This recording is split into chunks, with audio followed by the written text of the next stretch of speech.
Hello guys, welcome to the fiction series. Today we are gonna see, what if Naruto got harem with Haku, Koneko and Rias. Part 1.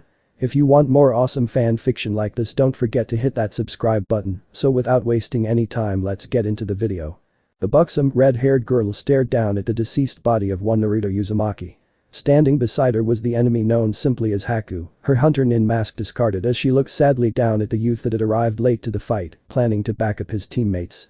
Haku looked like she had been crying, mourning the loss of such a bright, special young man. Sighing softly, the Redeed placed a gentle hand upon Haku's shoulder. "It will be okay," was all she said before she made to approach Naruto's body. However, a strange toxic red aura suddenly engulfed Naruto's form before shooting up and out of his body, taking the form of a fox's head for a moment. As it began to fade away, unable to maintain a solid form of any kind, its visage suddenly turned into that of an angry snarl before it howled as it faded from history, not with a bang, but with a tormented cry of anguish. The beast, known simply as the Kyuubi, would never be able to reform now without its other half, though the people on the bridge weren't privy to such information. What had led up to these events, you might ask? For that, we would need to rewind time a few days. It all started when. Flashback 2 days ago. Naruto slumped over, his head impacting the dinner table with a groan. He was absolutely exhausted from attempting to master that damn tree climbing exercise. He was getting progressively better at it as time went by, but it was still hard as hell trying to get a proper grasp on his chakra. He had so damn much of it that it was damn near impossible to rein it all in and get the fine-toothed control he needed. With a sigh, Naruto was about to say something to his sensei when they heard a knock at the door. Kakashi, Team 7 sensei, approached the door with a kunai ready to be drawn and used at the ready. Slowly opening the door, his eye widened slightly as he saw a familiar group waiting outside. Letting them inside, he returned to his seat and smiled at his team. "Well team, it looks like our backup has finally arrived." Before anybody could say anything, Naruto beamed at the group and exclaimed, "Rias-chan. Gramps sent your team, hell yes." The Redeed, now identified as one Rias Gremory, giggled and smiled demurely at Naruto. "It's good to see you again, Naruto-kun," she said sweetly before approaching the team. "Hokage-sama sends his regards. We would have been here sooner, but the council held things up for a while. It would seem they were hoping for a certain friend of ours to die on this mission. How shameful." Kakashi sighed and rubbed his forehead somewhat aggressively. Of course they would do that. Why sensei sacrificed himself for such selfish, small-minded people is beyond me. The Cycloptic Jonin said with a groan. "Regardless, you're here now. I'll brief you on the situation we're currently faced with and then we can go about figuring out a plan. By my estimate, Zabuza will be fully recovered and ready to fight again in a couple of days. We need to use that time wisely." Sakura frowned as she looked between Kakashi and Rias. "Wait, why would the council want one of us to die so badly that they'd nearly deny us any help?" Naruto sighed and rubbed his temples for a time before he looked into his teammate's eyes. "It's me they want gone, Sakura-chan. And before you ask why, I'll explain. Everyone deserves to hear this." Sighing sadly, he leaned back in his chair and closed his eyes. "I'm a Jinchuriki. There are 9 of us scattered throughout the nations.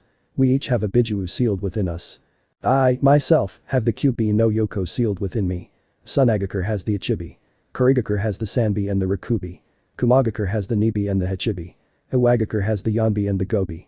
And finally, Takigakure has the Nanabi." Scowling now, the whiskered teen, 15 years of age, continued, "I'm not entirely sure how it is with the other villages, but I haven't been treated very well because of my status as a Jinchuriki. I've been abused in a variety of ways, not the least of which is attempting to kill me on my birthday.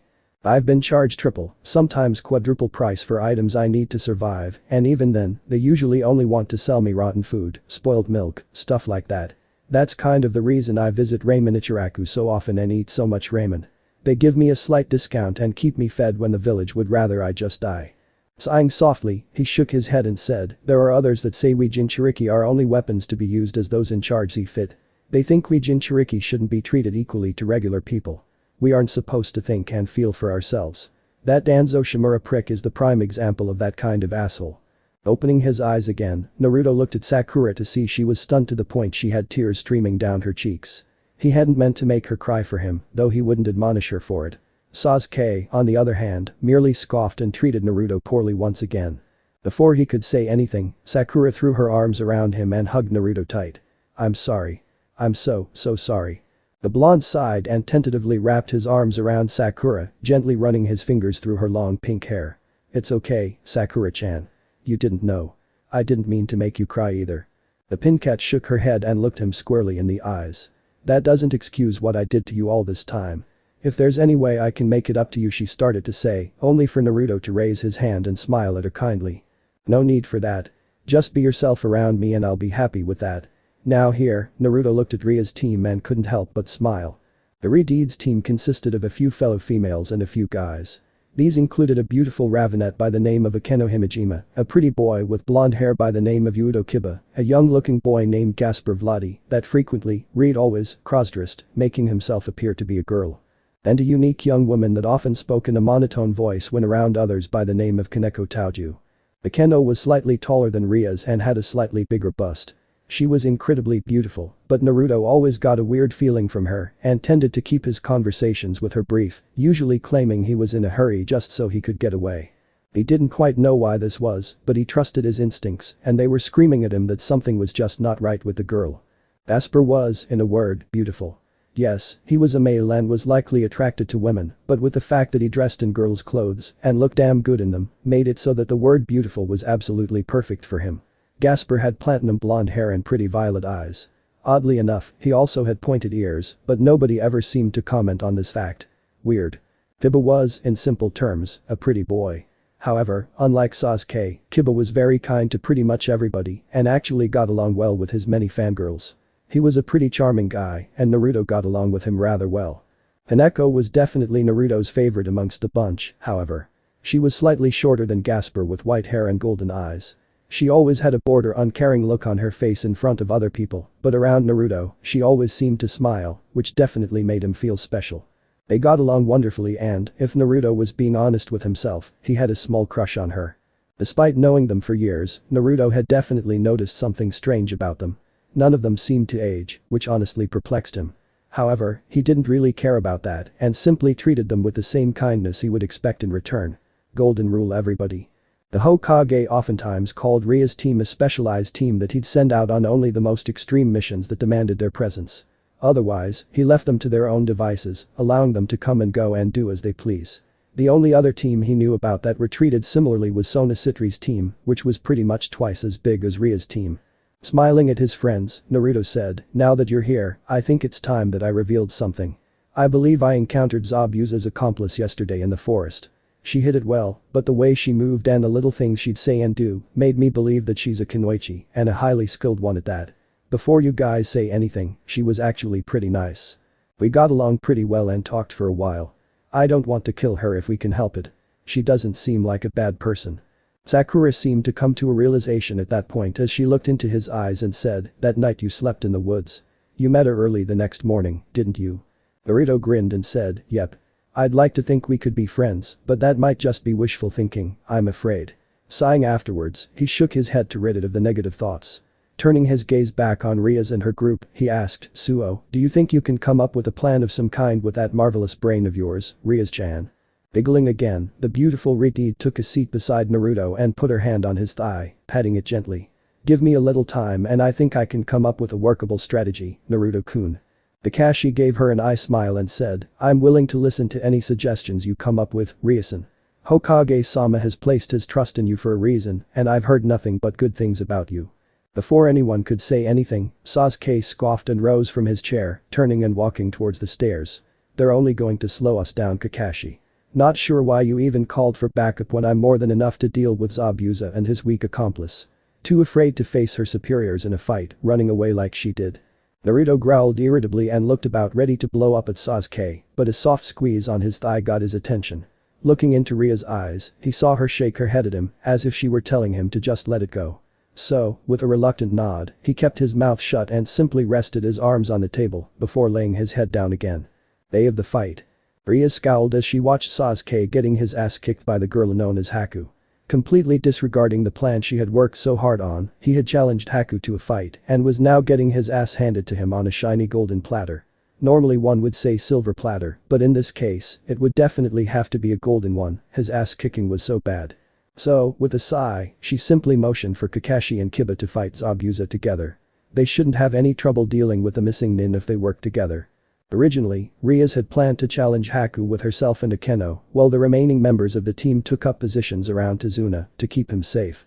She had also planned for Naruto to remain behind to protect the bridge builder's family, as she just knew an attack was coming. Sadly, as with all good plans, things tend to go awry. After a while of watching Sasuke get his ass kicked, Naruto arrived at the bridge, shouting that he needed everyone to stop fighting so he could tell them something important. However, while Zabuza and his opponents paused, Haku was already in motion for the killing blow against one Sasuke Uchiha. Now normally, this beautiful young woman wouldn't dream of killing somebody. However, the things her opponent had said to her in his fit of rage changed things. Sasuke had insisted that she was just some weak, no good whore that spread her legs for Zabuza whenever he wanted to use her. How she was beneath him and should be begging him to bear his children, rather than be Zabuza's coon bucket as he said. It was just the mad ramblings of an angry child, but to Haku, it proved that Sasuke's existence was a blight upon the world that needed to be removed. So, rather than use her usual senbon, Haku began using kunai made of ice in her attacks, making things that much worse for Sasuke.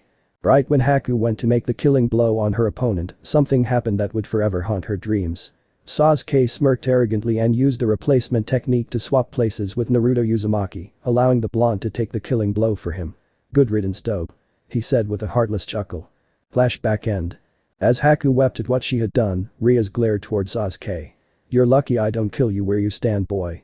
What you've just done here is a crime, and if the council dares to protect you after what you've done here, then they'll have to answer to me. I won't hesitate to destroy them if you get away with what you've done." Sasuke chuckled darkly and said, "You can't touch me. I'm the last loyal Uchiha and nobody would dare to go against me. That worthless village practically worships me. Hell, I'm willing to bet I'll be treated like a hero for killing the so-called demon. Maybe they'll even throw me a parade," he said, chuckling even more at the thought. Before Sasuke knew what was happening, he was struck down by a lightning bolt that came out of nowhere. Body convulsing, he struggled to look around for who hit him, only to feel somebody pressing the heel of their shoe into the back of his neck, pinning him down and making him wince from the pain. "Don't sound so full of yourself, Yu-chan. You've just killed someone the Hokage views as a grandson. How do you think he'll react when he hears about what you did?" Unable to throw the bitch off of him, Sasuke snarled for a brief moment before he began to chuckle again. "That old fool can't touch me and he knows it. The councils will always keep me safe from any harm." The Kendo released her hold on Sasuke before she knelt down and whispered in his ear, "They're not here to protect you now. I think I'm going to have some fun with you," she said before gripping Sasuke by his hair tightly and dragging him away. It was time to teach this little punk some humility. Once he was gone, Rias let out a sigh and knelt next to Naruto, gently combing her fingers through his spiky blonde hair. "Oh, sweetheart. I had hoped this day would never come. Damn that coward," she said with a scowl on her face. After a while, she sighed before taking a deep breath and letting it out slowly. "I just hope you can forgive me for what I'm about to do." Summoning a small box into her hand, Rias opened it to reveal a set of crimson chess pieces. She had a glowing rook, a knight, and 8 pawns. The other pieces seemed to be missing. Looking at her pieces, Rias decided to try her rook, a mutated piece, though that would be explained later. She considered using a few of her pawns on Naruto, or perhaps even making him her knight, but something told her that the rook piece would fit him the best.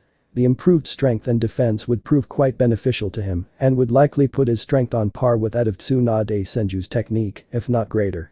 Naruto was already an agile, quick-moving person, so the rook's downside of lacking speed would mostly be negated, or it would be such a minuscule difference that Naruto likely wouldn't notice it at all. Holding it over Naruto, she was pleased to see it react to him. Setting the glowing piece upon his chest, she held her hands over his form and began to chant what sounded like a spell of some sort. Haku, who still had tears in her eyes, watched curiously, wondering what this woman was doing. Did she think she could revive the dead or something? Once Ria's chant had ended, they watched as the chess piece sunk into Naruto's body. Then, it was as if Naruto's body sent a pulse of power, or magic in this case, out across the battlefield and beyond, surging throughout the elemental nations as a whole. Afterwards, Naruto's body began to glow a brilliant reddish orange before it ceased mere moments later. Then, as if by some miracle, Haku watched with glee as Naruto took in a sharp intake of breath before his eyes shot wide open. However, his eyes were unfocused and he appeared to be hyperventilating. Seeing this, Rias smiled softly at him before she cast a sleep spell over him, sending him into the sweet embrace of dreamland. Looking over at Koneko, Rias smiled kindly at her and said, "Take Naruto-kun back to Tazuna-sen's house. Do what you need to heal his wounds and keep him company. I figured you'd like to be the one he sees first when he wakes up." When Rias simply smirked at her, Koneko blushed fiercely and sighed irritably. "Baka Rias-sama," she muttered under her breath before she went and collected Naruto. Bidding everyone a good day, she began to carry Naruto back to Tizuna's house, where he'd be safe and could recover in peace. It was at this point that Haku realized something, completely ignoring the fact that Naruto had literally just been revived in front of her. Wait, Naruto-kun said he needed to tell us something. Do you think something has happened? Irideed sighed and pointed towards the far end of the bridge. I'd say that's probably what he wanted to tell us. Gato and his pigs are here. She said softly, though she felt like she'd choke on the words Gato and pigs. These people were sick, even by devil's standards. Well, I guess the big bad demon is just a weak little beat cat after all.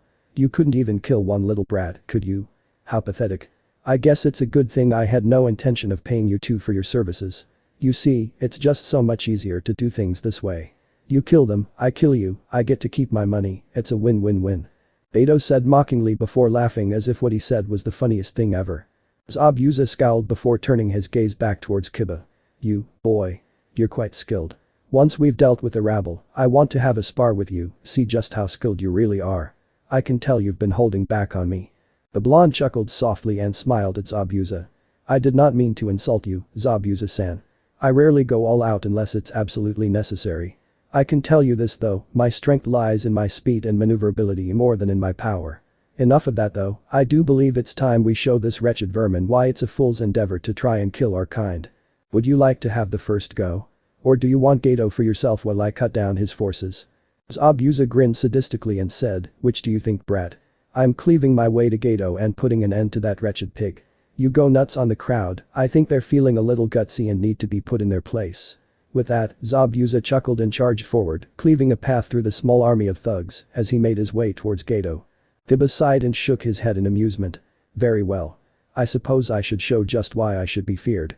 Holding out his hand, he focused on his power and summoned a vast assortment of blades that sprung up all over the bridge, piercing through the vast majority of the mob. Those left alive were terrified at what they had just witnessed. Chuckling sinisterly, Kiba discarded his current sword in favor of grabbing two rather unique blades. One that lit alight with flames, the other surrounded by razor-sharp ice that seemed to be radiating a cold energy. Let the dance of death begin. He said casually as he vanished in a burst of speed, slicing and dicing his way through the army of thugs. Kakashi simply chuckled as he covered his Sharingan eye once again. He knew that the two of them didn't need his help to finish the job. So instead, he turned and began making his way towards Tizuna. Upon reaching him, he patted the bridge builder on the shoulder, and I smiled at him. Looks like your country will be just fine. Now, stay here with the troops while I go deal with Sasuke. Tizuna simply nodded as he returned his attention to the massacre ahead of him. He was too stunned to look away unless absolutely necessary. The gore, the blood, the everything. It was all just too damn much to deal with right now. And he didn't even want to think about that girl reviving the deceased Naruto the way she did. Since when could ninja techniques do something like that? Or was it some kind of crazy magic? He had no idea. All he wanted right now was to sit down with a giant bottle of sake and drink until the crazy stopped affecting him. As he made his way into the woods outside of town, Kakashi was running through all the different punishments he could inflict, scrapping some ideas, choosing others that might be appropriate, and so on. When he finally found Sasuke, he blinked a couple of times as he tried to comprehend what he was seeing. Okay then, he muttered. Bakeno smiled sweetly at Kakashi and motioned towards her unwilling play toy. Hello there, Kakashi-san. How nice of you to join us. Is there something you needed with Yu-chan here? Kakashi sighed before looking blankly into her eyes. I came to deal with Sasuke, but it seems you've already done quite enough. I don't think there's anything else I can do to him to make him get the message that he's in deep shit. The Ravenet giggled and said, oh, don't worry. He's not completely broken yet. Yu-chan's pride seems to be hanging on by a sliver. He just refuses to give in, no matter how much I put him through. He's quite stubborn that way, I suppose. The Cycloptic Jonin nodded in understanding before he approached Sasuke and looked him over. So far, it looked like he had hot wax burns all over his body after Akeno apparently stripped him, tied him to a tree, and started her torture. She had whipped him for a while with a cat o' nine tails, leaving several long gashes in his skin. It looked as if she had broken his fingers and toes, judging on how the majority of them were bent in a rather painful fashion. He was sure Akeno had done even more to torture the little bastard, but he didn't want to think on it any more than he already had. So, looking down at Sasuke, Kakashi thought over what he should say and do to get through to Sasuke. After some time, the Jonin sighed and gripped Sasuke by his hair hard and forced him to look up into his eye. Here's what's going to happen, Sasuke. I'm going to put you through hell every day we're here. All day long. Every fucking day. You won't get any breaks. you won't get to complain.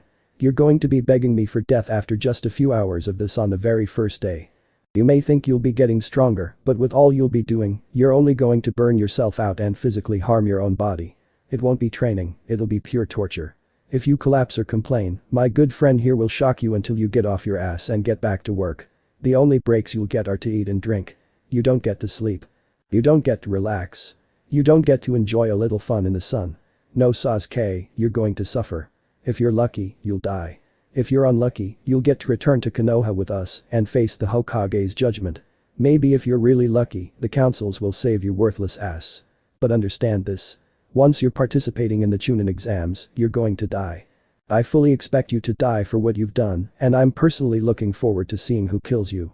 After all, you killed your teammate. I think it's only fair that it be declared that it's open season on your ass. Should you somehow survive the Chunin exams, I promise you I'll find another way for you to suffer and die. You should remember what I said that first day, Sasuke-cha. Do tell me, what were the words of wisdom I imparted on you that day? Despite the fact that he couldn't see out of either of his eyes at the moment after what Akeno had done to him, Sasuke simply smirked in Kakashi's direction. I dunno. Maybe that you're a pathetic teacher and bet on the wrong horse.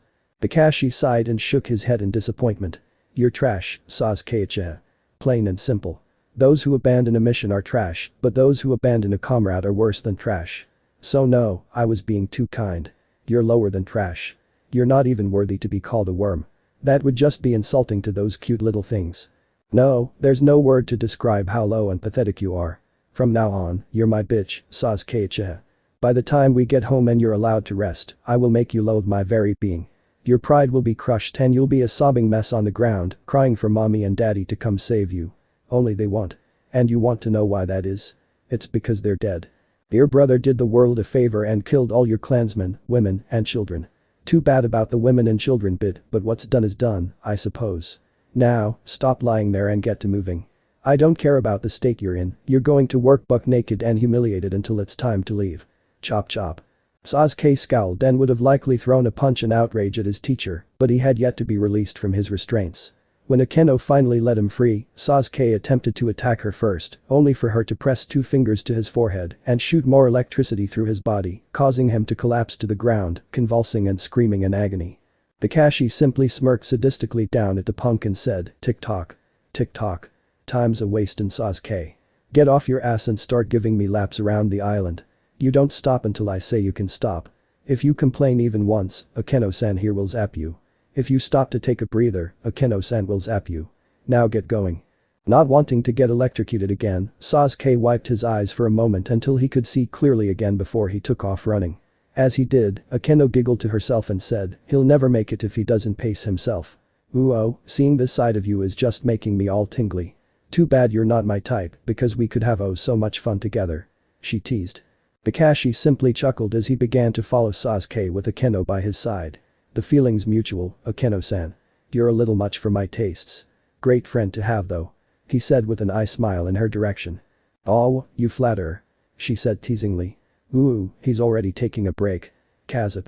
She exclaimed, making a lightning bolt shoot from the sky and strike Sasuke, making him collapse to the ground and convulsing once again. Up and at him, you-chan. We're nowhere near done yet. All Sasuke could think in that moment was 2 simple words. Sadistic bitch. 2 days later. Rias and her peerage, a collection of people reincarnated as devils via the evil P system, bound to serve the one who changed them, were quite concerned about Naruto. For the past 2 days, he hadn't awakened once.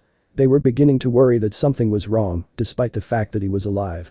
Koneko had barely left his side, sticking to him like glue and waiting patiently for Naruto to awaken. If the situation wasn't so serious, the others would have teased her for it. When Naruto's eyes fluttered open and he let out a groan, Koneko's eyes widened and tears began to well up in her eyes. Without warning, she wrapped Naruto in a tight hug and held him tight. Naruto found himself blushing quite a bit as he slowly hugged her back, gently rubbing his hand in circles on her back. It's okay, Nico-chan. I don't know what happened, but everything's okay now. Koneko leaned back and shook her head negatively. No. No, it's not. The Uchiha killed you, Naruto-kun. Riasama had to use one of her pieces to revive you. You're like us now, Naruto-kun. Blinking a couple of times in shock, Naruto opened his mouth to say something, only to close it before he could. This repeated a couple of times before he finally asked, what? The white-haired girl sighed and revealed the features she hid from everyone. Her cat ears, 2 tails, and her bat-like wings. Rias-sama will explain. I'm sorry. Naruto frowned for a moment before he pulled Koneko into another hug and reached up, gently petting her ears, much to her embarrassment. However, at his gentle ministrations, she couldn't help it as she began to purr contently, causing him to grin. Don't apologize, Nico-chan. I'm sure that, no matter what has happened to me, it won't change how I feel about all of you. You're my dearest friends and I'd still do absolutely anything to keep you all safe and happy. The now revealed Nekashu simply closed her eyes and smiled happily as she hugged Naruto tight, refusing to let him go. She didn't even budge when the door opened and the rest of the peerage entered the room. Upon seeing Naruto awake and holding Koneko, Ria's eyes widened and she could feel tears welling up in her eyes. You're awake. Thank goodness. How do you feel, Naruto-kun? I'm different. I guess. I feel like something really big has changed, but I can't put my finger on what that could be. What exactly happened to me anyways? Last I remember, I hurried to the bridge to tell everyone that Gato was planning to betray Zabuza and Haku-chan, and then it's all a big blank after that. I felt so cold. Naruto said, sounding a bit unsure. Hiba took this moment to step up to Naruto and placed a gentle hand upon his shoulder. You died, Naruto-kun. Sasuke Uchiha used you to take his place when Haku-san moved in for the kill. And when you died, the Kyuubi died with you. In a sense, you're free of your burden, but you've only exchanged one stigma for another. You see, you've become like us, a devil. And Rias took this moment to step up to Naruto and placed a gentle hand upon his whiskered cheek. Running her thumb lightly over his whisker marks, she smiled sadly at him. You've become bound to me, Naruto-kun. When I revived you as my rook, I became your master. However, before you get upset. Naruto held up a hand, interrupting her before she could say any more. I'm not upset, Rias-chan. As far as I'm concerned, you saved my life and have given me the chance to become something truly great. I know you well enough by now to know that you'd never mistreat me or abuse your authority over those bound to you in any way. I'd rather direct my anger towards somebody more deserving of it, such as Sasuke team. What he did cannot be forgiven, and I personally hope Gramps deals with him appropriately before the councils get involved. They'd sooner kiss the team's ass than punish him for murdering me. The Kendo giggled and said, I wouldn't worry about you, Chan. Kakashi-san has been punishing him most severely. Speaking of which, I'm afraid I can't stay for long. I have to make sure Yu-chan stays properly motivated. She said, giggled sadistically for a time. When she calmed down, she walked up to Naruto and placed a light kiss upon his cheek. I'm glad you're okay now, my little Narukoi. She said before she turned and sashayed out of the room, smirking to herself as she realized Naruto's eyes were drawn to her shapely posterior. Naruto yelped when he felt a sharp pinch in his side. Looking down, he saw Koneko pouting cutely at him. Giggling nervously, he said, sorry Nico-chan. What exactly are you, by the way? It's obvious you're a devil too, but you've got these really pretty cat ears and even a couple of cool tails. Rias smiled as she leaned in and placed a tender kiss upon his forehead. Koneko-chan is a rare breed of Nekomata known as a Nekashu. A Keno is half devil, half fallen angel. And Gasper-kun is what is known as a damper, a vampire that can walk in the daylight without a worry. Sure, he tends to sunburn easily because of his pale complexion, but otherwise, there's no issue. And I promise, I'll explain everything soon. I'd much rather explain everything in detail once we're safely back in Konoha. My home is a far safer place to talk about our many secrets. For now, just know that you're a devil now and, with this change, you now have access to a variety of new and unique abilities, such as the ability to cast magic spells and using your wings to fly. The whiskered teen nodded in understanding for a moment. After a short while, he looked into Ria's eyes as one of his hands gently petted Koneko's hair and scratched behind her ears, making the Nekashu nuzzle deeper into his chest and purr contently. I trust you, Rias-chan. Though I do have a few questions I'd like answered now, if it's at all possible. If I can answer them now, I promise that I will. So ask away, Naruto-kun. The beautiful Riteed said. Naruto simply smiled as he continued his gentle ministrations on Koneko. She was truly dear to him and he wanted her to be happy. With a soft sigh, he looked into Ria's eyes and asked, does Gramps know what you are? And is Sona-chan like you as well? Rias grinned slightly and said, excellent deductions, Naruto-kun. Yes, Hokage-sama is aware of what we are.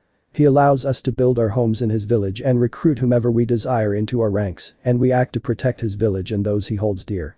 We play the role of his elite enforcers, exerting his will and passing judgment on the guilty. As for Sona. Yes, she is a devil, just like we are. While she is the heiress of the Citri family, I am the heiress of the Gremory family. However, you should know that not all devils are as kind as we are. A lot of them can be cruel and downright manipulative to get what they want. Such as no, never mind. When Ria's eyes seemed to dim somewhat, Naruto was tempted to ask what was wrong. However, he realized that if Rias wanted him to know whatever was bothering her, she'd tell him when she was ready to. So, without a word, he used his free hand to grab hers and squeezed it gently to show his support. I don't know what's troubling you, Rias-chan, but whatever it is, I'll help you to the best of my ability. I promise. The blue-eyed beauty simply smiled gratefully at him as she squeezed back. Thank you, Naruto-kun. I had hoped never to have to draw you into my problems, but I'm afraid they're about to become yours now too. I just hope you can forgive me for. Naruto sighed and reached up to flick Rias in the nose, causing her to let out a little ouch. I already told you, there's nothing to forgive. I care about you, Rias-chan, all of you. You're all precious to me and I'll do whatever I can to aid you with your problems, whatever they may be. It's as Haku-chan said to me before. When you have someone or something precious to you that you want to protect, that's when you become truly strong. So no matter what's bothering you, I will fight to protect you and your smile, and I'll win no matter the odds. Rias giggled and kissed him on the forehead again. You're sweet, but you'll need a lot more than sheer bravado to help me with my problems, Naruto-kun. Which is why, starting today, we'll be training you in your new powers. From now on, you'll divide your time between training with Kakashi-san in the ways of the shinobi and training with us in the ways of magic and what it means to be a devil. As I said, we'll explain more later, but for now, you need to understand that you are special, Naruto-kun. You have the potential to become truly great. And, in case it hasn't been said before, I believe in you, Naruto-kun. Naruto found himself blushing as he looked away, his hands still idly petting Koneko throughout this whole exchange. Thank you, Rias-chan. It was at this moment that Haku and Zabuza entered the room, both of them pleasantly surprised to see Naruto was now awake. Before anyone could say anything to the two of them, Haku rushed forward and threw her arms around both Naruto and Koneko in her attempt to glomp onto the blonde shinobi turned devil. You're awake. Thank God. When Haku said that word, Naruto felt a sharp pain in his head and gripped it in agony for a moment. It passed just as quickly as it came, but it still shocked him. Looking from Haku to Rias, she mouthed that she'd explain later. Nodding in understanding, he looked back at Haku and said, I'm glad you're okay, Haku-chan. I'm sorry for worrying you. The beautiful Ravenette lightly whacked him atop the head before saying, you're glad I'm okay, Naruto-kun, you died. If it wasn't for Riasan, you'd still be dead. I don't know what she did, but whatever it is, I'm grateful to her for saving your life. But we saw something come from you when you died. Naruto sighed and looked away. Was the Jinchuriki of the Kyuubi no Yoko. What you saw was likely the Biju passing away. Zabuza grunted and said, figured as much. That was some pretty potent chakra. Lem guess, you've had it rough, haven't you, kid? The whiskered teen chuckled and said, very. I'd say you have no idea, but I'm sure you and Haku-chan have been through your fair share of hell too. Am I right? The swordsman shrugged and said, you could say that, sure. Listen kid, Haku and I are going to be going with you and your merry little band back to Konoha.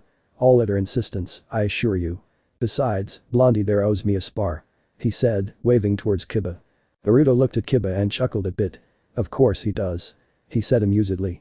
After a moment, he patted Haku's back and smiled at her. It'll be nice being able to see you more often, Haku-chan. But, why are you so insistent on coming back to Konoha with us? Koneko simply looked into Naruto's eyes and muttered, baka. Before nuzzling against him once more. It took a moment for Naruto to realize what she meant by that. When it hit him, he looked at Haku with a shocked expression on his face. Wait, do you? Haku blushed prettily at this and slowly nodded her head. I would like to get to know you better, Naruto-kun. You're the first person I've ever been able to call a friend. Naruto smiled at her and pulled her back into a hug, along with Koneko. Alright. I can agree to that. He said. Good, cause I wasn't going to let you say no. Zabuza said with a chuckle. Later. When Naruto finally came downstairs, Sakura began to sob. As she tried to wipe away her tears, Naruto walked up to her and gently petted her hair. Hey. None of that now. The Pinkat shook her head and said, but I saw you die. Sasuke he. Gently lifting Sakura up out of the chair she was seated in, he wrapped his teammate in a hug and said, I know. Rias-chan and the others explained it to me. I'm sorry. If I knew he was going to do something like that, maybe I could have prepared for it or done something different, I don't know. But it happened and there's nothing we can do about it now, besides hope he gets punished appropriately for his crime. Unless you still. Before Naruto could finish what he was saying, Sakura pounded her fist against his chest and glared into his eyes. No. After what he did, I see him for what he truly is now. That stupid crush on him died when you did. Let one of those other girls have him, like Ino Pig or even Ami. I'm just glad you're okay. Thanks, Sakura-chan. I'm just sorry for worrying you like that. Tilting her head up slightly, he proceeded to wipe away her tears and smiled kindly at her. Now no more crying. You're so much prettier when you smile. The emerald-eyed girl blushed and slowly nodded. Oh okay. Thanks Naruto. Good. Naruto said before he took a seat beside her and looked at Tsunami. I'm sorry to do this to you Tsunami-san, but I'm absolutely starving. Do you think you can cook me up something to eat, please? The kind-hearted woman smiled at Naruto and said, of course. You just wait right there. And Naruto. I'm glad you're okay. Me too, Tsunami-san. Me too. Naruto said. As he sat there waiting for some grub, he couldn't help but wonder what laid in store for him now that things had changed in such a drastic way. Guess I'll find out when we get home. Rias frowned as she looked Haku in the eyes. The Redeed had taken her peerage into the woods to begin Naruto's training. However, at some point during Naruto's training, they had sensed Haku's presence. They weren't quite sure just how much she had seen. Sighing, Rias closed her eyes and asked, just how much did you see? Enough. Haku said calmly. Looking hard into Ria's eyes, she said, I knew something was different about you, but I didn't know just how different. Now that I've seen this, I have a request to make. Make me like you. I want to help Naruto-kun and protect him. If it means becoming like you all and having to retrain myself, I'll do it. Rias sighed and shook her head in mild disbelief. You don't know what you're asking for. If I do this, you'll be bound to me and have to serve me as your new master. This conflicts with your current purpose with Zabuza-san. You cannot serve two masters. Yes, I would treat you well, as if you were my family, but you've sworn to be Zabuza-san's partner. Frowning slightly, Haku took some time to think it over. After some time, she looked at Naruto, seeing his eyes were on her. Nodding her head once she came to a decision, she looked into Ria's eyes once more. Then I'll swear my loyalty to you if it means I can be of use to Naruto-kun. But I have a question before we commence with that ritual to change me. The Redeed frowned for a moment before asking, what's the question? I'll warn you now, I can't answer too many questions here. It's too open and anyone could stumble upon us at any moment, just like you did. Haku took a breath before asking, will I be able to join Naruto-kun as one of his pieces later on? I don't mind serving you for a time, but my true loyalty will be to Naruto-kun. Is that acceptable? The blue-eyed beauty offered Haku a small smile and said, yes, that is certainly possible. Naruto-kun will have to advance in rank until he reaches the status of high-class devil before he can obtain his evil P set. Once he does, I'll trade you to him in exchange for one of his pieces. And I can understand your desire to be with him. So I won't try to cross any kind of boundaries that would test your loyalty between Naruto-kun and myself. So yes, I accept your terms. Now, lie down and I'll perform the ritual to revive you as one of my pieces. The question now is, which piece do I use for you? As Rias hummed in thought and summoned her evil piece set into her hand, Haku laid down on the grass and closed her eyes, waiting for Rias to commence with the ritual. For a while, she laid there confused as she didn't hear or feel anything. Opening her eyes, she looked at the Redeed, who appeared to be lost in thought. Deciding to give her the time to make her decision, Haku closed her eyes again and simply waited patiently. Night would be an obvious choice, considering Haku's speed is already incredible. With a night piece, she could become so fast that nobody would be able to see her before it was too late. But sighing, Rias rubbed one of her temples and continued to think. If I make her my first pawn, she could use the power of promotion when available to gain the strengths of any other piece, which would give her more versatility in combat. Ugh, why is this so damn hard? Fine, she's fast enough as it is, so a pawn it is. Taking out a single pawn piece, she placed it on Haku's chest and smiled when it seemed that a single piece would do the trick. So, giving the command, Rias revived Haku as her first pawn. When it was over, Haku opened her eyes and frowned in thought. I don't feel all that different. A little more powerful, I guess, but I can't really notice much of a difference. Helping Haku to her feet, Rias looked her in the eyes and shook her head. I'll explain it all later, once we're back in Konoha. Like I said before, it's just not safe to discuss it all here. For now, let's get you two started on your training. First, I sense the presence of a sacred gear within you both. I want to see if we can bring them out so you can train in their usage. Naruto-kun, let's start with you. Now that the Kyuubi is gone and can't interfere in any way, you should be able to feel for and bring your sacred gear out. Close your eyes and focus on within. You should be able to feel not just your chakra, but your mana as well. I want you to push past both of those and search even deeper until you come across a power you're unfamiliar with. Grasp onto it and bring it to the forefront of your mind. Manifest it and call out its name. Naruto nodded and sat down to begin meditating. He had taken up the practice years ago, at the insistence of the Hokage and Sona Citri. They had recommended it to him because he had so much energy that he could barely sit still and focus. They likened it to those with ADHD, or attention deficit hyperactivity disorder, though they couldn't exactly diagnose him without the aid of someone like Inoichi Yamanaka. Meditation would help him calm down and focus easier. Taking a deep breath, he closed his eyes and began to search within himself for this sacred gear thing Rias mentioned. At first, he came across the feel of his chakra and, a little further in, he found a vast pool of what he could only assume to be mana. It seemed he had just as much mana as he did chakra, which was going to be insane to try and get control of. Shaking those thoughts off, he probed deeper and deeper until finally he found something glowing a golden color. As he neared it, the colors began to change and warp until finally he reached it and grasped hold of whatever this thing was. Opening his eyes, he brought the strange substance forth and called out, "Boosted gear." Ria's eyes widened in shock, as did everyone else's in the clearing. Haku wasn't quite sure what was so special about this sacred gear, but at the same time, she could just feel the power emanating from it. Rias, on the other hand, could feel tears welling up in her eyes. "Naruto-kun, this is wonderful. It's perfect even." Naruto breathed heavily for a time before he looked down at his right hand, seeing the strange gauntlet attached to his arm. "I can feel how powerful this thing is. Just what is it exactly?" Iridied smiled as she walked up to Naruto and hugged him tightly, pressing his head into her bosom.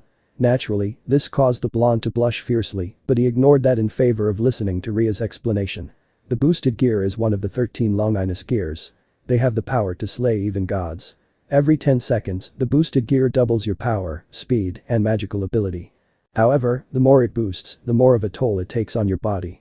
So you need to be careful not to overdo it and use your burst ability to unleash your stored power in one massive attack. But with you and your massive stamina and how physically fit you are, you should be able to store up more power than most people would. This is perfect.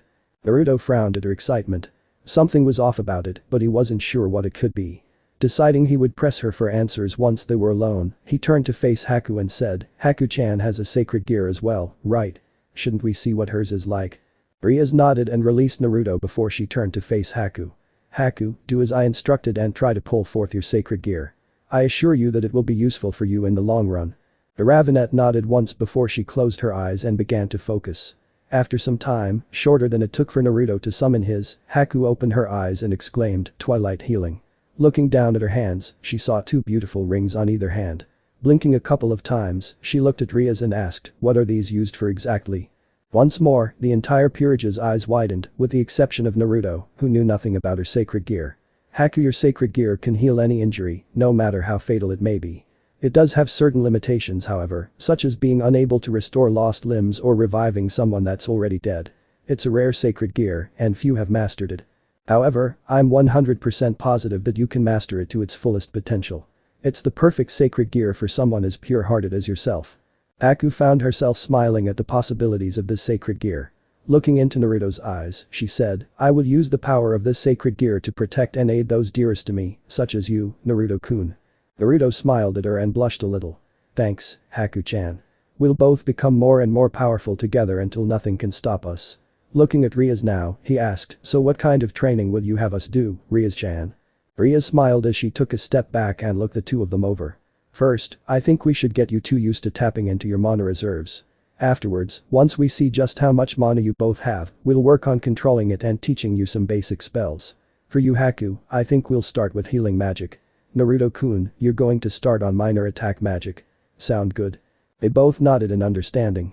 "Of course Rias-chan. Sounds great to me." Naruto exclaimed excitedly. The beautiful heiress giggled a bit and said, "Okay, now I want you both to focus on your mana. Try to bring it forth and let it explode. I want to see just how much mana you two have. It will be hard at first, because you'll instinctively draw on your chakra at first. It will take a few tries to get the hang of using your mana, but once you get used to it, it should become second nature to you." Both the blonde and his friend nodded in understanding before they began their attempts at grasping hold of their mana. For Naruto, it was as difficult as Rias had made it sound. Haku, on the other hand, managed to get it on her first try. As her mana enveloped her and exploded outwards in a powerful aura of sorts, Rias smiled at her and said, "Well, you've got a large pool of mana to pull on, just as I expected of you. Very good. I'm actually pretty impressed you managed to do it on your first try." Haku blushed a bit and said, "I'm used to control exercises from training to use my chakra, and the concept was pretty similar. It wasn't that hard to do." Naruto-kun though she looked at Naruto and frowned sadly. With his vast reserves, it was going to be naturally harder for him to take hold of his mana and use it properly. It took about half an hour before Naruto was finally able to grasp hold of his mana and bring it forth.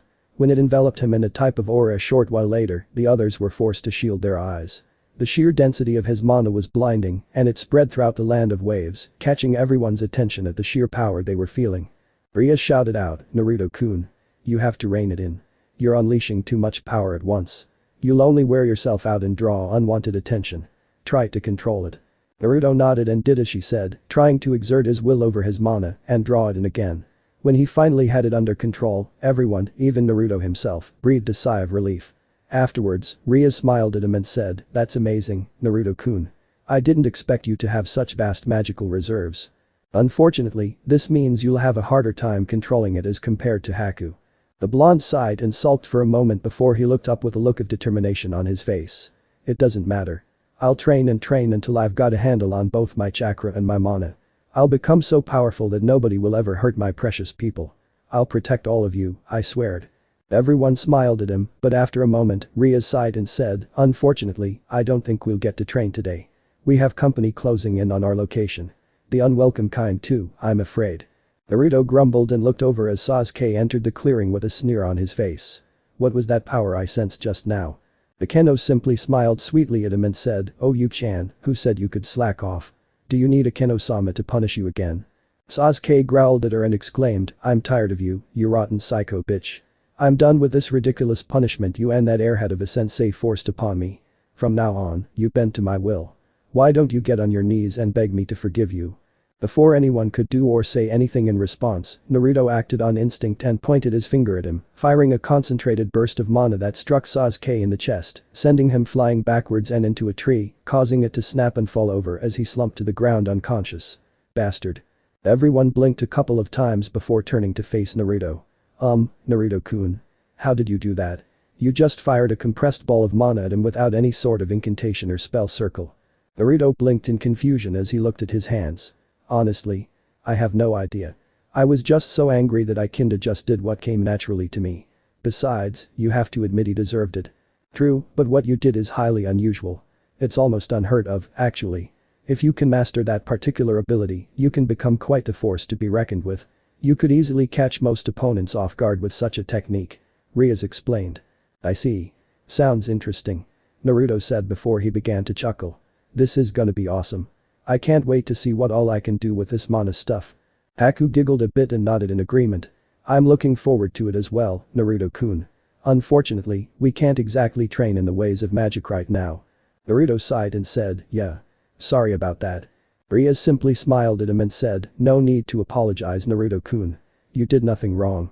You simply have far more magic than I had anticipated. I'm actually quite proud of you, Naruto-kun." The whiskered teen blushed a bit and looked away. "Thanks, Rias-chan." "You're welcome," she said kindly. "Now, we should probably wake him up. One of the rules of this punishment was that he couldn't sleep at all. Akeno, if you would." The sadist giggled and raised her finger into the air. "Kazip," she exclaimed, watching giddily as another lightning bolt struck the sleeping Avenger. When he shot up screaming a moment later, Akeno wiggled her finger and said, "I suggest you get back to your training, little you-chan. Otherwise, I might just have to up the voltage on the next one. You might even die.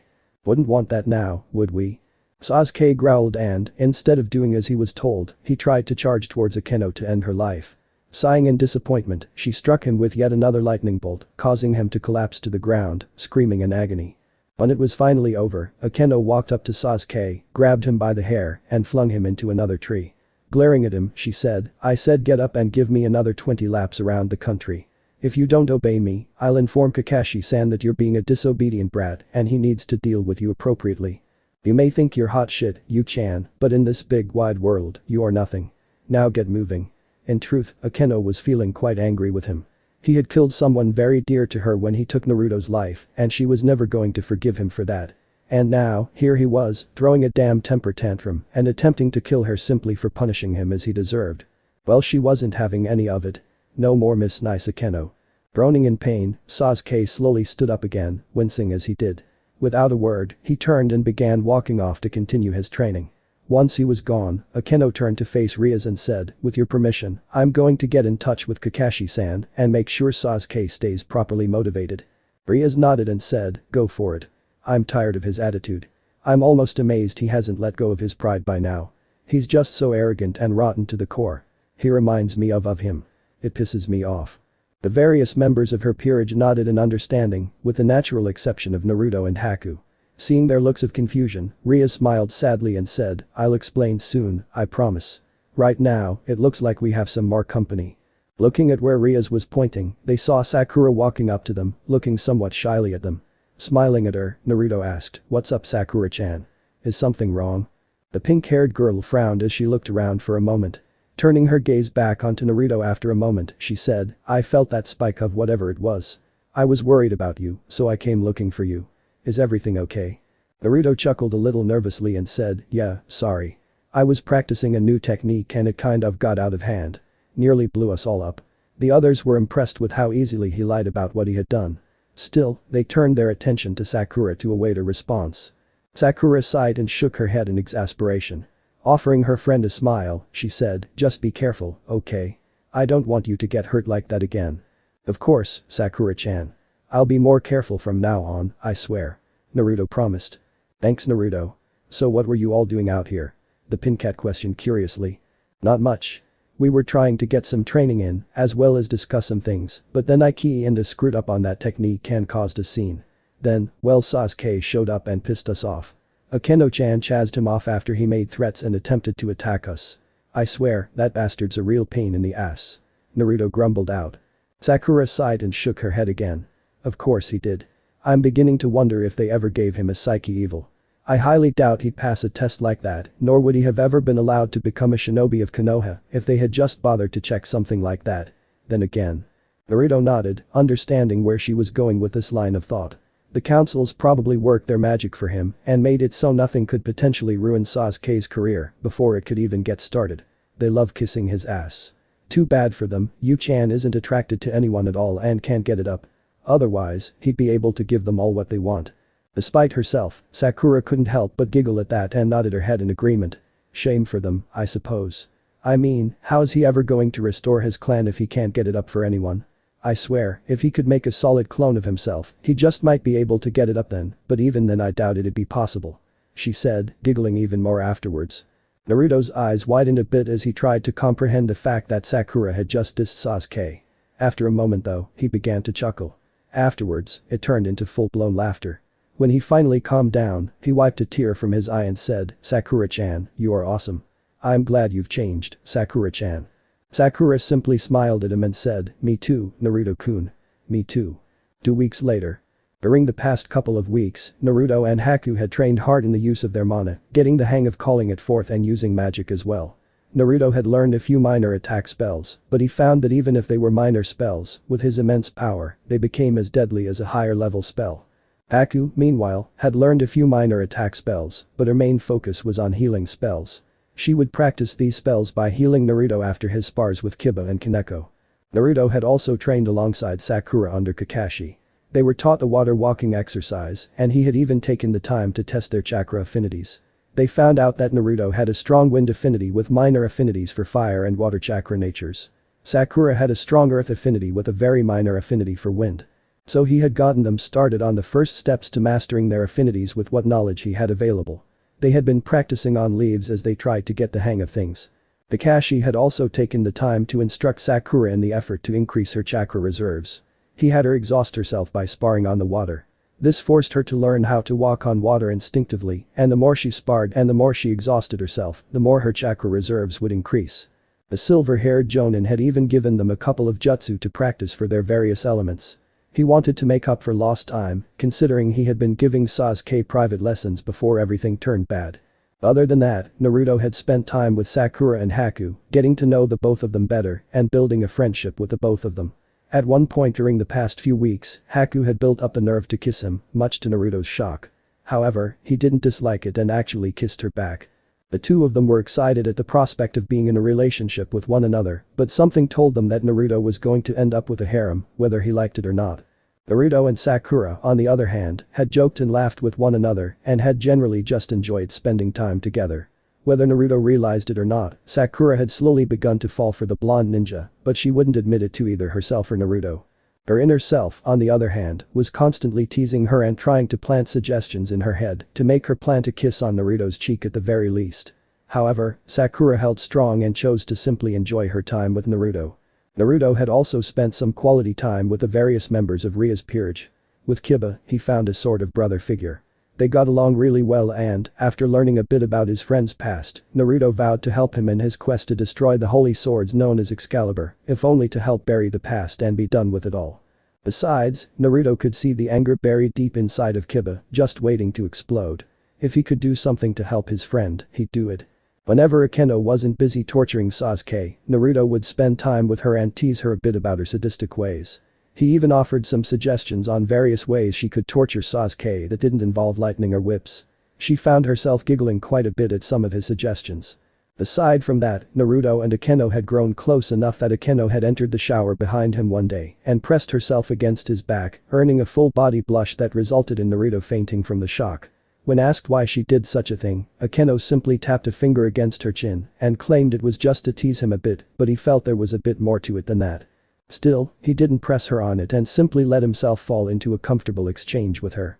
When he spent time with Gasper, he had taken the damper clothes shopping and even helped him pick out some cute dresses to wear. Was it a bit odd to help a guy choose girls' clothing to wear? Maybe, but Naruto wasn't bothered by it. He just wanted Gasper to be happy, and if he could help bring a smile to his friend's face, then it was all worth it. With Rias, Naruto had asked her what kinds of books she enjoyed reading, as he had often seen her reading a variety of books back in Konoha and even during dinner time in Tizuna's home. When she told him which books she was currently reading and the basic genres that she enjoyed, Naruto thanked her and vowed that he'd look into giving those books a read. Something very few people knew about Naruto was that he actually enjoyed sitting down with a good book and reading for hours on end. It was relaxing and he could easily immerse himself in the fantasy world of the books he'd read. Finally, with Koneko, Naruto had taken her on a few dates, if you can call them that. They had strolled through town and the countryside holding hands and talking. She had confided in Naruto about her sister, who had killed her former master and become a rogue devil. However, she admitted that something was strange about it, but she couldn't place her finger on what it was. She didn't hate her sister, but she also found that she couldn't quite forgive Kuroka for leaving her behind the way she did. Still, she hoped that she could one day be reunited with her sister and learn the truth behind why she did what she did. And Koneko had even informed Naruto of her real name. Shirin. When asked why she was telling him all of this, Koneko simply smiled and pulled him into a loving kiss. When they parted, she simply smirked at him before walking ahead of him with a nice sway to her hips, knowing that she had caught his eye. Now here they were, the entire team standing on the bridge in front of Tizuna and the many citizens of Wave. Saying their farewells, Team 7 plus Rias and her peerage turned and began to make their way towards home. Sasuke was barely able to stand, much less walk on his own. After all the torture he had been put through, he looked incredibly sleep-deprived, angry, and miserable. As soon as we're back in Konoha, I'm going straight to the councils and getting them to deal with these assholes properly. As they hurried along their way, Naruto hung back with Rias and decided to voice a question that had been bugging him for a while. Looking around to make sure nobody was eavesdropping on them, he asked her quietly, Rias-chan. I noticed when you were changing Haku-chan that you were missing one of your pieces, your other bishop. Does that mean you have another member in your peerage that we don't know about? Rias simply smiled sadly at Naruto and nodded her head. Yes. You'll meet her when we get back to Konoha, I promise. But sighing softly, she shook her head and said, you'll see, Naruto-kun. I just hope you can forgive me when you learn the truth. Naruto frowned for a moment before shaking his head. I'll wait and see what you're talking about before I say or do anything. But I'm pretty damn sure that whatever it is, it won't affect our relationship. You're a dear friend and I refuse to let anything change that. Irideed simply smiled at Naruto and said, thank you, Naruto-kun. I wish never mind. When Rias shook her head and began to frown, Naruto reached out and grabbed her hand, squeezing it gently. Rias-chan, please talk to me. What's bothering you so much that you aren't telling me?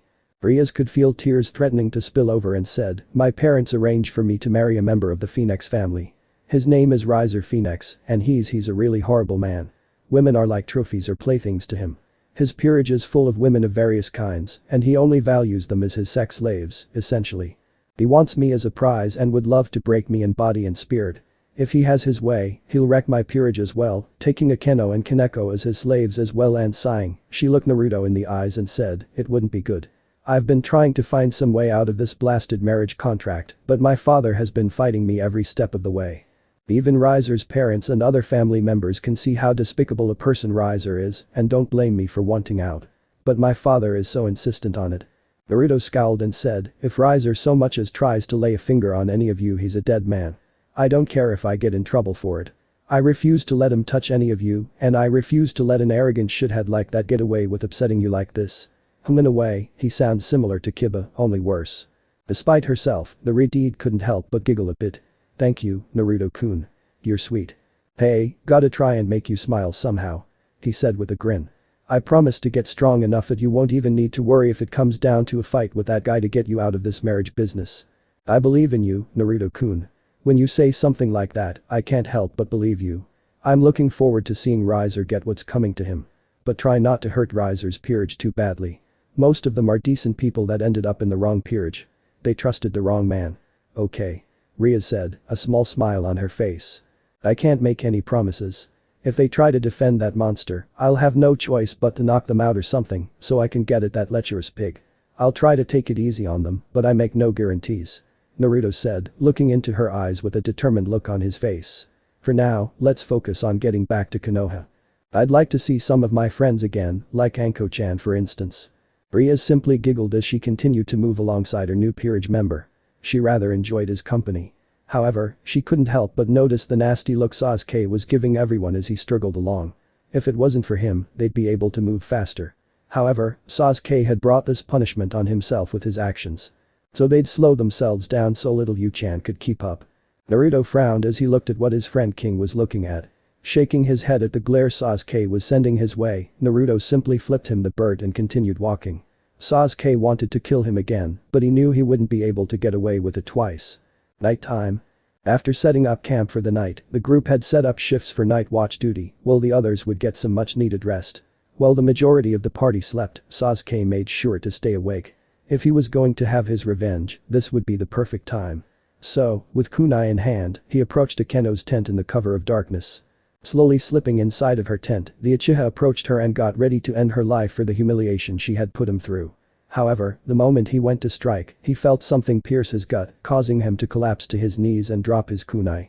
Looking down, he could barely make out the fact that someone had stabbed him. Turning his head, he looked at the person that had inflicted such a wound on him, only to see Kakashi standing there with a bloody kunai. Why? Kakashi simply narrowed his eye and unleashed some of his killing intent upon Sasuke. I made sure not to strike anything vital. You were going to kill my dear friend Akeno. I couldn't have that, now could I? You see Sasuke, you're already in deep shit with me and soon to be in trouble with Hokage-sama. Just wait until everyone learns about you trying to kill a second comrade on this mission. If Hokage-sama doesn't strip you of your headband and have you jailed, then I'm going to make your life a living hell. Worse than anything I made you do in Wave. Is that understood? Sasuke snarled as he turned to glare fiercely at his sensei. He didn't even notice that Akeno had woken up during Kakashi's lecture and was preparing to fry his ass. You and this bitch put me through enough torture as it is. Once we return to the village, I'm taking this matter straight to the councils and they'll do something about all of you for the crimes you've committed against me. Oh, will they now? Akeno's honeyed voice could be heard asking from behind him. Slowly glancing over his shoulder, the Uchiha wasn't prepared for what happened next. Gripping Sasuke's face hard, she dragged him outside and threw him into a nearby tree so hard a small crater appeared in the wood. Before he could react, she used her superior speed to get in close and punched him hard in the face repeatedly until the tree behind him broke and fell over. How dare you attempt to kill me, you rotten boy. First you killed Naruto-kun, my precious Naruto-kun, and now you're attempting to murder me in my sleep. Obviously, you still haven't learned your lesson. I'm going to beat it into you now because I am tired of your shit. Now sit still and take your beating like a good little Yu-chan. At this point, everyone had woken up and were now watching as Akeno ruthlessly beat Sasuke until he was barely breathing. Hearing what he had tried to do this time was infuriating, but they knew the resident sadist had it well in hand. When he finally fell into sweet blissful unconsciousness, Akeno tossed him into the center of their camp and said, somebody heal him. I'd rather he not die until we're back in Konoha. I want to see the punishment he has to endure.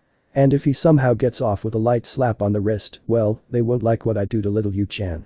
Haku sighed and, against her wishes, she went about healing the rotten little punk. When he was fully healed, she stepped back and shook her head in exasperation. I really don't like this guy.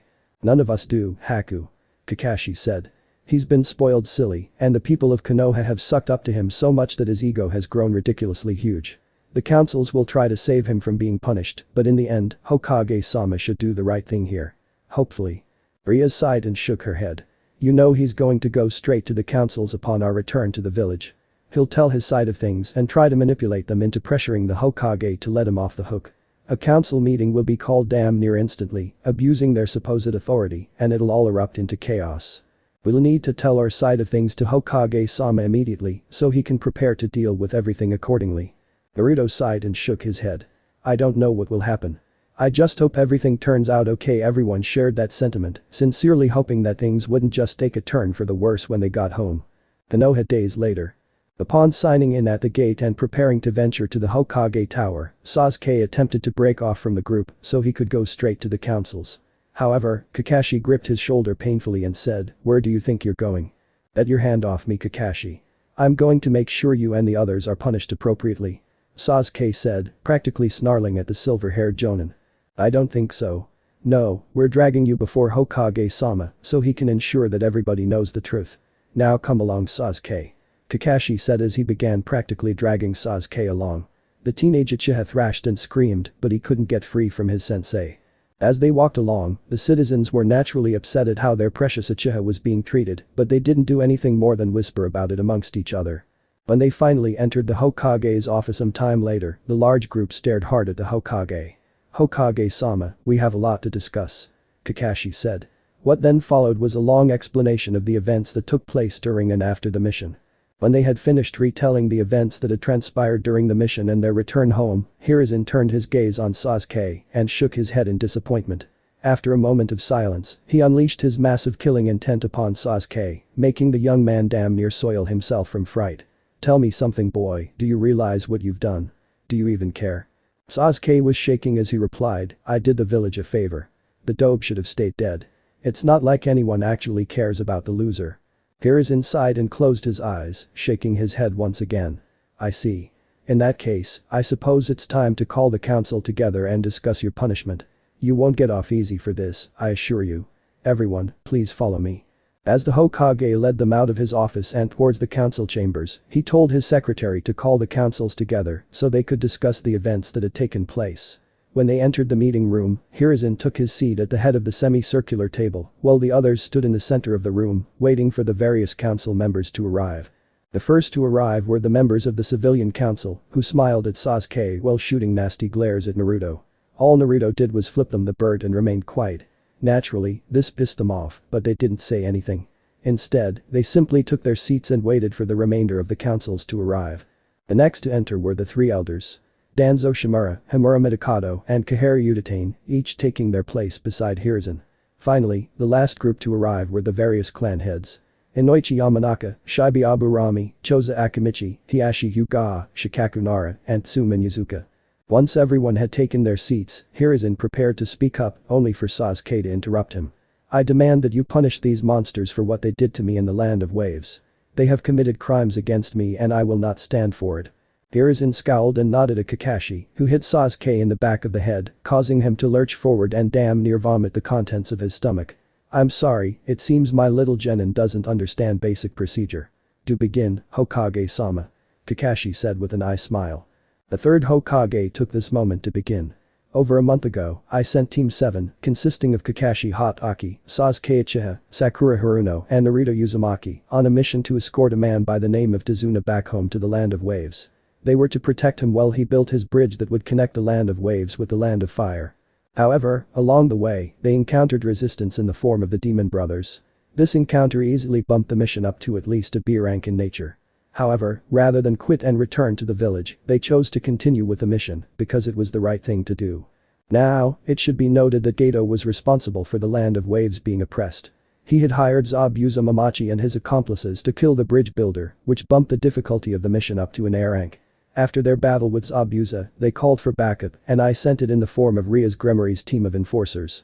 Taking a breath at this point, Hiruzen closed his eyes and shook his head. Days after Rias' team arrived, a battle took place on the incomplete bridge in the Land of Waves. Rias had formulated a plan to help deal with Zabuza and his accomplice, a young woman by the name of Haku. She had also predicted an attempt to kidnap Tazuna's daughter and grandson, which is why she left Naruto behind to deal with them appropriately.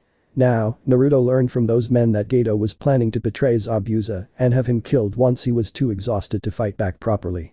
He had never planned to pay them what they were owed. Seeing the scowls on Zabuza's and Haku's faces, as well as the clan heads and his old teammates Hamura and Kaharu, Hiruzen nodded once before returning his gaze to Sasuke. Naruto hurried to the bridge after ensuring that Tsunami and Inari would be safe. Upon arriving at the bridge, Naruto tried to inform everyone that Gato was going to betray Zabuza and Haku. However, while the majority stopped fighting, Haku was already moving in for the kill on Sasuke Uchiha. Sasuke, in an attempt to save his own life, used a replacement technique to swap places with Naruto Uzumaki. As a result, Naruto-kun lost his life. And, since most everyone in this room is aware, the Kyuubi died right along with him. Danzo's eye narrowed and he shot a fierce glare first at Naruto and then at Sasuke. Before he could say anything, however, one of the civilian council members spoke up. But wait, if the Naruto died, how can he be standing here before us? And you said the Kyuubi died. But he's standing right there.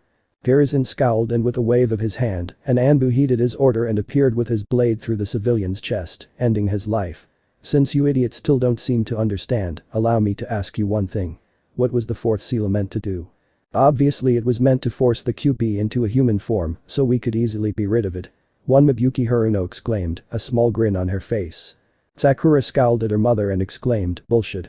The fourth Hokage's seal was meant to contain the beast and seal it within Naruto-kun. Naruto-kun was only the jailer, not the Kyuubi itself. How can you not understand that? Mabuki scowled at her daughter, but before she could say anything in protest, Hiruzen scowled and said, your daughter has the right of it, Mabuki. You're lucky I don't have you killed for speaking such slander. All Mabuki could do was sit there looking dumbfounded and furious. Seeing that she was going to be quiet now, he began to speak again. Because you're all wondering it, Rias used a technique known only to her and her friends to revive Naruto-kun. No, I will not tell you what she did, nor will I allow any of you to harass her for answers. Just know that Naruto-kun is now bound to her and has become a member of her team. Before he could continue, Danzo scowled and said, she should have just let him rot. Without the Kyuubi, he is worthless to us and the village. He has no purpose being here. As for the Uchiha, he should be punished to the highest degree for his crime. The Kyuubi was sealed within the boy, so it could be properly used as a weapon to strike down our enemies, and now it's lost to us forever because of that stupid boy. Hiruzen turned such a fierce glare on his old teammate and snarled out, you're a blind fool, old friend. Naruto-kun was never meant to be a weapon. He was to be treated as a hero for holding the Kyuubi at bay all this time, but you and the civilians made damn sure his life was utter hell in this village. Don't think I didn't know what you had planned, Danzo. The only reason I have allowed you to live this long is because you still served a purpose. I'm beginning to think you can no longer be of any use to this village. Don't push your luck any further than this. Danzo's eye widened slightly as he looked into Hiruzen's eyes. It wasn't hard to tell that Hiruzen had very little patience left to give for him, so the old warhawk went quiet, not wishing to push his luck any further. Once Danzo had been sufficiently silenced, Hiruzen looked down at Sasuke and said, Danzo has one thing right. Sasuke Uchiha needs to be punished for the crime he committed. But more than that, on the way back to Konoha, he attempted to murder a member of Rias' team. Akeno Himejima. He was stopped by Kakashi, but the attempt was still made. Now, I'm open to suggestions on what should be done to punish this foolish boy for his transgressions. I already have a punishment in mind, but I'd like to hear your suggestions. Partly because I want to see just how far you idiots will go to protect him. He said and then thought to himself. The civilians' initial reaction was to argue that Sasuke had done the right thing and that there should be no punishment. However, they realized that Sasuke had committed at least one crime. Attempting to kill Akeno. Mabuki, acting as the spokesperson for the civilian council, frowned as she said, Sasuke-kun was in the right. He was more important to the village than Naruto is, so for that, there should be no punishment. However, he did attempt to kill someone loyal to the village, so. Before she could say any more, Hiruzen scowled at her and said, I've tolerated you and your shit for long enough. Trying to protect a murderer is the last straw. Anbu, throw the civilian council into the prison and do be sure to lose the key. It would seem we need to assign replacements, ones that won't be so prejudiced against our more loyal shinobi. The civilians naturally protested this action, but they were quickly silenced and were dragged away. Once they were gone, Hiruzen smiled at his old teammates and asked, so, any suggestions? Danzo scowled at Sasuke and said, his chakra should be sealed and his Sharingan given to someone that could use them appropriately. He is not worthy of them, nor is he worthy of calling himself a member of our shinobi force. If you're so insistent on the Jinchuriki, rather our ex-Jinchuriki, being useful to us in some way, perhaps the Uchiha's eyes should go to him to make him actually prove useful to the village again. Hiruzen scowled at Danzo and said, I warned you, Danzo. I won't warn you again. One more slip-up from you and I'll see to it that you suffer for the crimes you have committed in the name of what's good for Konoha. Do you understand me? The old warhawk scowled at this, but wisely chose to keep silent.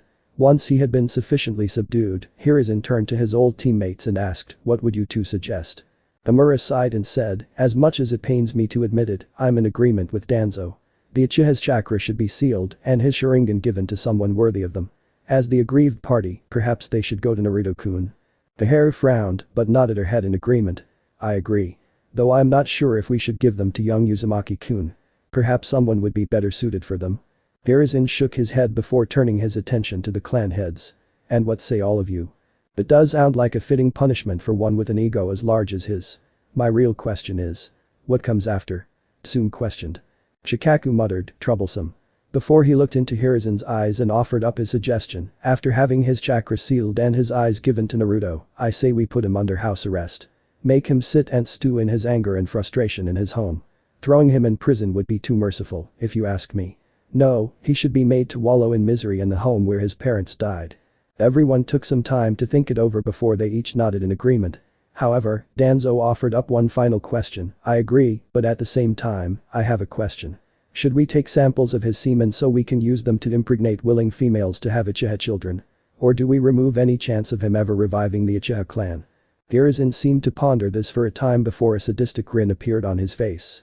We'll allow those fangirls of his to bear his children. But Sasuke will never get to see his children, nor will he be able to taint them with his arrogance. No, we'll take the children and raise them properly. The Uchiha clan will be revived, but they'll become productive citizens of the village, rather than arrogant assholes who think themselves superior to everyone around them. Sasuke snarled and thrashed against Kakashi, trying to get free so he could kill the Hokage. Never. I will never agree to that. I'd sooner die than allow you to taint any children I might have. The third Hokage simply chuckled and said, you don't get a choice in the matter. I'm going to recall Jiraiya to the village so he can handle the sealing. For the time being, you'll simply rot away in prison, where you belong. Anbu, take him away.